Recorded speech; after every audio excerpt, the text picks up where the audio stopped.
শুধু আমেরিকার ঘাঁটি নয়, এবার মধ্যপ্রাচ্যের দেশগুলোর সব স্থাপনা গুড়িয়ে দেওয়ার কড়া হুমকি ইরানের। যুদ্ধের আগুন কি ছড়িয়ে পড়বে? ইরানি হরমুজের চিরস্থায়ী মালিক পার্লামেন্ট বিল উত্থাপন পাশ হলে আমেরিকার জন্য কি চিরতরে বন্ধ হবে জলপথটি? 500-রও বেশি শরণার্থীর মৃত্যু, বেশিরভাগই রোহিঙ্গা, ছিল বাংলাদেশের শরণার্থী ক্যাম্পের অধিবাসীও। ইরানের বেসামরিক স্থাপনায় হামলা হলে শুধু আমেরিকার ঘাঁটি নয়, মধ্যপ্রাচ্য জুড়ে থাকা মার্কিন মিত্র দেশগুলোর সব অবকাঠামো ও স্থাপনা গুড়িয়ে দেওয়ার কড়া হুমকি দিয়েছে তেহরান। একই সাথে মধ্যপ্রাচ্যের বাইরে নতুন ফ্রন্টেও হামলার কঠোর হুঁশিয়ারি দিয়েছে ইসলামিক বিপ্লবী গার্ড বাহিনী IRGC। মার্কিন হামলার প্রতিবাদে বৃহস্পতিবার বাহরাইন, জর্ডান, কুয়েতে যুক্তরাষ্ট্রের সামরিক ঘাঁটি লক্ষ্য করে মিসাইল ও ড্রোন হামলা অব্যাহত রেখেছে ইরান। সামরিক বাহিনীকে যুক্তরাষ্ট্রের বিরুদ্ধে হামলার জন্য সম্পূর্ণ স্বাধীনতা দিয়েছে ইরানের পার্লামেন্ট। আগের চেয়ে শক্তিশালী হয়ে ওঠা ইরান এবার মধ্যপ্রাচ্যের বাইরে মার্কিন স্থাপনায় হামলার হুমকি দিয়েছে। খামেনির দেশ আগেই হুমকি দিয়ে রেখেছিল, নতুন করে আমেরিকা আগ্রাসন চালালে তার জবাবে নতুন নতুন মার্কিন ঘাঁটিতে হামলা করবে তারা। নতুন করে বৃহস্পতিবার ইরানের সামরিক বাহিনীর মুখপাত্র আমির আকরামিনিয়া হুঁশিয়ারি দেন, ইরানের বাহিনী তাদের সক্ষমতার একটি অংশ এখনো ব্যবহার করেনি, আর ইরানের পরের জবাব হবে যুক্তরাষ্ট্রের ধারণারও বাইরে। সংঘাত ছড়িয়ে পড়বে মধ্যপ্রাচ্যের বাইরে। আমির আকরামিনিয়া বলেন, প্রতিবেশী মুসলিম দেশগুলোর সাথে ইরানের কোনো শত্রুতা নেই, এমনকি যুক্তরাষ্ট্রকে হামলার জন্য মাটি ব্যবহার করতে না দিয়ে প্রতিবেশী দেশগুলোকে ইরানের সাথে সহযোগিতাপূর্ণ সম্পর্ক বজায় রাখার আহ্বান জানান তিনি। মধ্যপ্রাচ্যের বাইরের মুসলিম দেশগুলোকেও ইরানের পাশে থাকার আহ্বান জানান সামরিক বাহিনীর এই মুখপাত্র। যুক্তরাষ্ট্রের বিরুদ্ধে হামলার জন্য ইরানের সামরিক বাহিনীকে পূর্ণ স্বাধীনতা দিয়েছেন ইরানের পার্লামেন্ট স্পিকার বাগের গালিবাফ। মার্কিন হামলায় 7 ইরানি সেনা নিহত হওয়ার পর এই ঘোষণা দেন তিনি। বিভিন্ন সামরিক স্থাপনায় হামলার পাশাপাশি ইরানের বেসামরিক স্থাপনাকে টার্গেট করছে যুক্তরাষ্ট্র। এ পরিস্থিতিতে ইরানের ইসলামিক বিপ্লবী গার্ড বাহিনী IRGC হুঁশিয়ারি দিয়ে বলেছে, ইরানের বেসামরিক স্থাপনায় হামলা হলে পুরো মধ্যপ্রাচ্যকে চূর্ণ বিচূর্ণ করা হবে। মার্কিন হামলার প্রতিবাদে বৃহস্পতিবার বাহরাইন, জর্ডান, কুয়েতে যুক্তরাষ্ট্রের সামরিক ঘাঁটি লক্ষ্য করে মিসাইল ও ড্রোন হামলা চালায় ইরান। বেশ কয়েকটি ড্রোন ও মিসাইল ভূপাতিত করার দাবি তুলেছে কুয়েত ও বাহরাইন। বুধবার রাতভর হামলার পর বৃহস্পতিবার ইরানের কেশম দ্বীপ, বন্দর আব্বাস এবং চাবাহারে আরেক দফা হামলা চালিয়েছে যুক্তরাষ্ট্র। আলোচনা না হলে আগামী সপ্তাহে ইরানে হামলার মাত্রা আরও বাড়ানো হবে বলে হুমকি দিয়েছেন মার্কিন প্রেসিডেন্ট ডোনাল্ড ট্রাম্প। এর আগে ইরান আলোচনার জন্য আগ্রহী এমন দাবিও করেন মার্কিন প্রেসিডেন্ট। তবে আলোচনার বিষয়ে প্রেসিডেন্ট ট্রাম্পের সব দাবি নাকচ করেছে ইরান। হরমুজ প্রণালী নিয়ে অঞ্চলটির বাইরের কোনো দেশকে আর কখনোই হস্তক্ষেপ করতে দেওয়া হবে না বলে স্পষ্ট জানায় ইরান। ওয়াশিংটন তেহরান শান্তি আলোচনা পণ্ড করার জন্য ইসরায়েলকে দায়ী করেছেন খোদ মার্কিন ভাইস প্রেসিডেন্ট জেডি ভেন্স। ফলপ্রসূ আলোচনাটি বানচালে ইসরায়েল অত্যন্ত বাজেভাবে প্রচারণা চালিয়েছে এবং তার জন্য বিপুল পরিমাণ অর্থায়ন করেছে এমন অভিযোগও করেন তিনি। প্রেসিডেন্ট ট্রাম্পের নির্বাচনী প্রচারণার একজন সাবেক কর্মীও ইসরায়েলি প্রচারণার অর্থ পেয়েছে বলে অভিযোগ মার্কিন ভাইস প্রেসিডেন্টের। এ অভিযোগের বিরুদ্ধে ইসরায়েলি প্রশাসন এখন পর্যন্ত কোনো প্রতিক্রিয়া জানায়নি। আমেরিকার এই অভিযোগের কয়েক ঘন্টা আগে ওয়াশিংটন সফর বাতিল করেন ইসরায়েলের প্রধানমন্ত্রী বেনিয়ামিন নেতানিয়াহু। মার্কিন সাবেক সিনেটর লিন্ডসে গ্রাহামের স্মরণসভা স্থগিত করায় সফরটি বাতিল করেন তিনি। শনিবার স্মরণসভা উপলক্ষে 4 দিনের সফরে যুক্তরাষ্ট্র যাওয়ার কথা ছিল ইসরায়েলের প্রধানমন্ত্রীর। যুদ্ধের এই পরিস্থিতিতে আবারও অর্থনৈতিক বিপর্যয়ের দিকে ঝুঁকছে মধ্যপ্রাচ্যের দেশগুলো।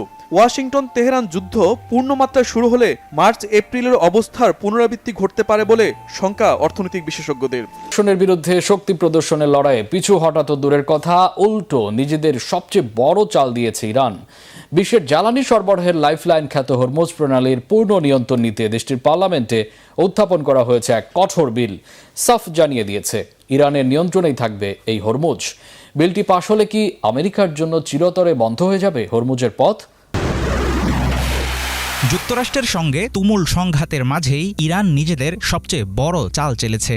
বিশ্বের জ্বালানি সরবরাহের গুরুত্বপূর্ণ নৌপথ হরমুজ প্রণালীর পূর্ণ নিয়ন্ত্রণ নিতে ইরানি পার্লামেন্টে উত্থাপন করা হয়েছে একটি কঠোর বিল।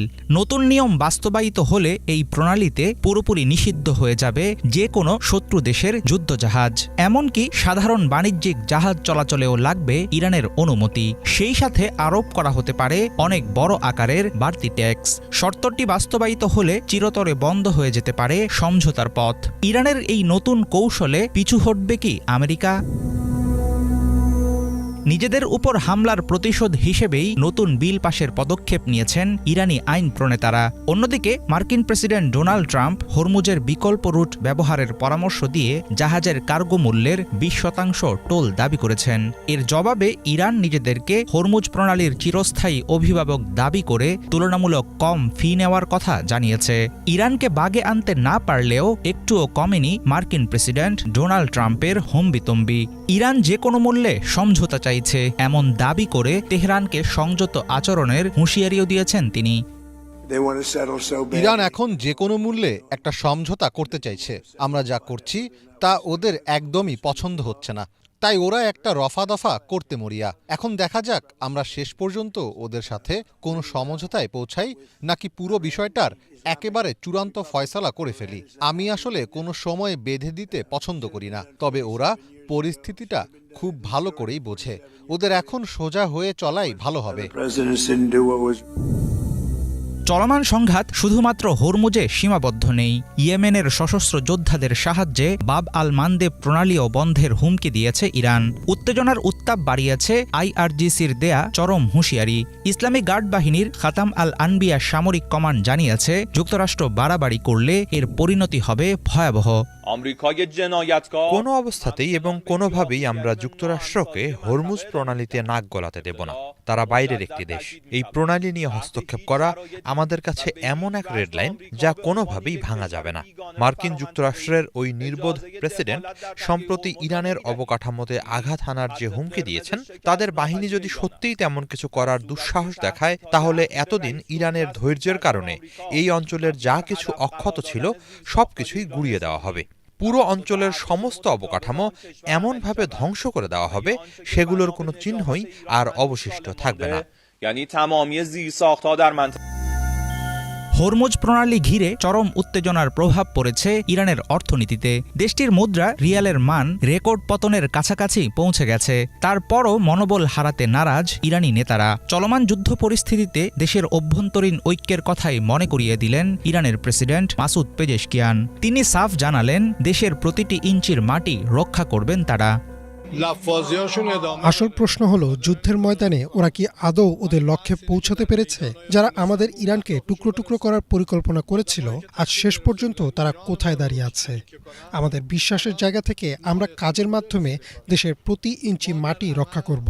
আর ওরা যে সমস্ত সম্মান নষ্ট করার মতো অবমাননাকর কথাবার্তা বলছে, সেগুলো আসলে ওদের নিজেদের জন্যই মানায়, আমাদের জন্য নয়। এই মুহূর্তে আমাদের প্রথম পদক্ষেপ হবে নিজেদের ভেতরের ঐক্য ধরে রাখা। পারস্য উপসাগরীয় অঞ্চল ও হরমুজের দখল কিছুতেই ছাড়বে না ইরান। প্রতি মুহূর্তে যুক্তরাষ্ট্রের ক্ষয়ক্ষতি বাড়তে থাকলেও ট্রাম্প নিজের মুখ রক্ষায় মরিয়া চেষ্টা চালিয়ে যাচ্ছেন। মধ্যস্থতাকারীদের শান্তি প্রতিষ্ঠার সব চেষ্টা ব্যর্থ করে দিয়ে আরও দীর্ঘস্থায়ী রূপ নিচ্ছে এই অঞ্চলের যুদ্ধ পরিস্থিতি। মোসাদের সঙ্গে গোপন যোগাযোগ, ইসরায়েলের সহায়তায় ক্ষমতায় ফেরার পরিকল্পনা এবং গৃহবন্দিত্ব, এমন একাধিক বিস্ফোরক অভিযোগ ঘিরে নতুন করে আলোচনা এসেছেন ইরানের সাবেক প্রেসিডেন্ট মাহমুদ আহমাদিনেজাদ। মার্কিন সংবাদপত্র দ্য নিউ ইয়র্ক টাইমস এর একটি প্রতিবেদনে এসব দাবি ওঠার পর এবার আনুষ্ঠানিকভাবে মুখ খুলেছে তার কার্যালয়। অভিযোগগুলোকে সম্পূর্ণ মিথ্যা ও হলিউডি কল্পকাহিনী বলে উড়িয়ে দিয়েছে তারা। গোয়েন্দা সংস্থা মোসাদের সঙ্গে গোপন যোগাযোগ, তাদের সহায়তায় আবার ক্ষমতায় ফেরার পরিকল্পনা এবং গৃহবন্দী থাকার অভিযোগ সবকিছুই সরাসরি অস্বীকার করেছেন ইরানের সাবেক প্রেসিডেন্ট মাহমুদ আহমাদিনেজাদ। তার কার্যালয় বলেছে, আন্তর্জাতিক সংবাদ মাধ্যমে প্রকাশিত এসব দাবি বাস্তবতার সঙ্গে কোনোভাবেই সামঞ্জস্যপূর্ণ নয়, বরং ইরানের অভ্যন্তরে বিভ্রান্তি, বিভাজন ও রাজনৈতিক উত্তেজনা তৈরির উদ্দেশ্যেই এমন প্রতিবেদন প্রকাশ করা হচ্ছে। আনাদলু এজেন্সির প্রতিবেদনে জানানো হয়েছে, এক বিবৃতিতে আহমাদিনেজাদের দপ্তর জানায়, সম্প্রতি মার্কিন সংবাদ মাধ্যম দ্য নিউ ইয়র্ক টাইমসে প্রকাশিত প্রতিবেদনে যেসব তথ্য উপস্থাপন করা হয়েছে তার প্রতিটি অভিযোগই ভিত্তিহীন। বিবৃতিতে বলা হয়, এসব দাবি সম্পূর্ণ মিথ্যা এবং আমরা দ্ব্যর্থহীনভাবে তা প্রত্যাখ্যান করছি। দপ্তরের বক্তব্য, আহমাদিনেজাদকে গৃহবন্দী করে রাখা হয়েছে এমন দাবির কোনো সত্যতা নেই। তিনি স্বাভাবিকভাবেই চলাফেরা করছেন, নিয়মিত ব্যক্তিগত ও সামাজিক কার্যক্রমে অংশ নিচ্ছেন এবং জনগণের সঙ্গে যোগাযোগ বজায় রেখেছেন। এ দাবির সমর্থনে তার সাম্প্রতিক সময়ের কয়েকটি জনসমাগম ও সাক্ষাতের ছবিও প্রকাশ করা হয়েছে। এর আগে দ্য নিউ ইয়র্ক টাইমস তাদের এক অনুসন্ধানী প্রতিবেদনে দাবি করে সাম্প্রতিক বছরগুলোতে ইসরায়েলি গোয়েন্দা সংস্থা মোসাদ আহমাদিনেজাদের সঙ্গে গোপনে যোগাযোগ স্থাপন করেছিল। ইরানে সম্ভাব্য রাজনৈতিক পরিবর্তনের পরিকল্পনার অংশ হিসেবে তাকে ভবিষ্যৎ নেতৃত্বের একটি বিকল্প বিবেচনা করা হচ্ছিল। সেখানে আরও দাবি করা হয় নানা সময় বিদেশ সফরে ইসরায়েলি কর্মকর্তাদের সঙ্গে তার একাধিক বৈঠক হয়েছিল এবং কিছু ভ্রমণ ও আবাসন ব্যয়ও গোপনে বহন করা হয়েছিল। প্রতিবেদনে আরও উল্লেখ করা হয় চলতি বছরের ফেব্রুয়ারিতে যুক্তরাষ্ট্র, ইসরায়েল ও ইরানের মধ্যে উত্তেজনা বাড়ার সময় আহমাদিনেজাদকে তেহরান থেকে সরিয়ে নেওয়ার একটি পরিকল্পনা হাতে নেওয়া হয়। মার্কিন ও ইরানি কয়েক কর্মকর্তার বরাত দিয়ে পত্রিকাটি দাবি করে যুদ্ধের শুরুর দিকে গৃহবন্দিত্ব থেকে উদ্ধার করতে আহমাদিনেজাদের বাড়ির কাছে একটি হামলাও চালানো হয়। এরপর তাকে একটি কালো রঙের পিউজো গাড়িতে করে নিরাপদ স্থানে নেয়ার চেষ্টা চলে। ওই অভিযানে মোসাদের সদস্যরা জড়িত ছিলেন। তবে এসব তথ্যকে কল্পনাপ্রসূত গল্প হিসেবে বর্ণনা করেছে আহমাদিনেজাদের কার্যালয়। তাদের দাবি কোনো গ্রহণযোগ্য প্রমাণ ছাড়াই এমন গুরুতর অভিযোগ প্রকাশ করা হয়েছে। বিবৃতিতে আরও বলা হয় সাধারণ পরিস্থিতিতে এতটা অবাস্তব অভিযোগের জবাব দেওয়ার প্রয়োজন হতো না, কিন্তু দেশের বর্তমান সংবেদনশীল পরিস্থিতি এবং জনমনে বিভ্রান্তি ছড়ানোর অপচেষ্টা বিবেচনায় বিষয়টি স্পষ্ট করা জরুরি হয়ে পড়েছে। সম্প্রতি ইরানের ভেতরে নিরাপত্তা পরিস্থিতি ও বিদেশি গোয়েন্দা তৎপরতা নিয়ে নানান আলোচনা চলছে। ইরান ইসরায়েল সংঘাতের পর দেশটির কয়েকজন উচ্চপদস্থ সামরিক কর্মকর্তা ও বিজ্ঞানী হত্যার ঘটনায় ইসরায়েলি গোয়েন্দা সংস্থার ভূমিকা নিয়ে নতুন করে প্রশ্ন উঠেছে। একই সময়ে ইসরায়েলের হয়ে গুপ্তচর বৃত্তির অভিযোগে বহু ব্যক্তিকে গ্রেপ্তার এবং কয়েকজনের মৃত্যুদণ্ডও কার্যকর করা হয়। এ অবস্থায় আহমাদিনেজাদের বিরুদ্ধে ওঠা এসব অভিযোগ নিয়ে ডালপালা মেলছে নানান জল্পনা। 2005 থেকে 2013 সাল পর্যন্ত টানা 2 মেয়াদে ইরানের প্রেসিডেন্ট ছিলেন মাহমুদ আহমাদিনেজাদ। তার শাসনামল পশ্চিমা বিরোধী অবস্থান, বিতর্কিত পারমাণবিক কর্মসূচি এবং ইসরায়েল বিরোধী কঠোর বক্তব্যের কারণে আন্তর্জাতিক অঙ্গনে ব্যাপক আলোচিত ছিল। প্রেসিডেন্টের দায়িত্ব ছাড়ার পরও তিনি কয়েকবার নির্বাচনে অংশ নেওয়ার আগ্রহ প্রকাশ করেন। তবে ইরানের গার্ডিয়ান কাউন্সিল 2017, 2021 ও 2024 সালের নির্বাচনে তাকে প্রার্থী হওয়ার অনুমোদন দেয়নি।